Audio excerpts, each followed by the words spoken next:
All right, so this is a great mobilization for your suboccipital muscles. They're these little muscles that connect the very top bones of your neck to the base of your skull. Oftentimes when those are irritated, they can cause headaches, or if you spend a lot of time at a desk sitting like this, they get squished.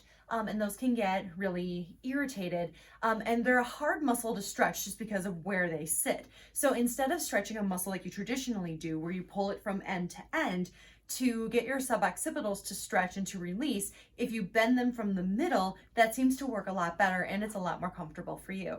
So what you can do is use one of these little peanut Siamese ball things, and if you put those underneath the base of your skull, and you can get that little bend from the middle. So I stacked up a couple of books here for you yogis. A yoga block works really well here too. I don't recommend doing this straight like on the floor.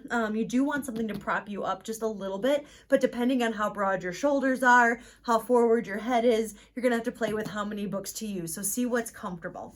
But then you're gonna take your little like peanut here, and that's gonna go like right kind of at your hairline. So you're actually like kind of on your skull as opposed to like down here on your neck. So it's like right there. Like there's a little like shelf. So like depending on how much your like parents laid you on your back when you were a kid, you have like a different amount of shelf right here, but you'll feel it. Like there's a bone that sticks out. Go right below that. And there's a sweet spot where you stick those balls.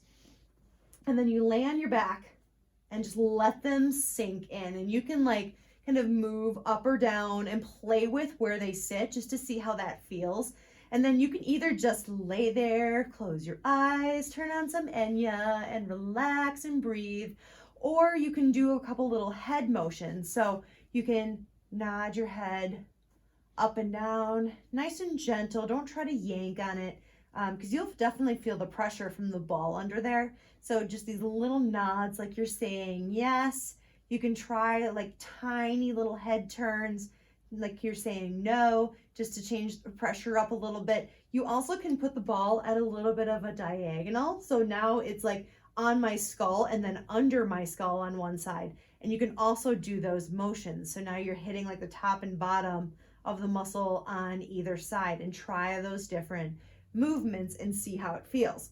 Now, because this ball is pretty firm, I don't recommend staying in this position for a long time. Otherwise, it's gonna feel like you like bruised yourself back there. So usually about 30 seconds to a minute is all you need. But you can do it multiple times throughout the day so that you can get that little bit of a stretch in. But do watch that you're not like getting too aggressive with that.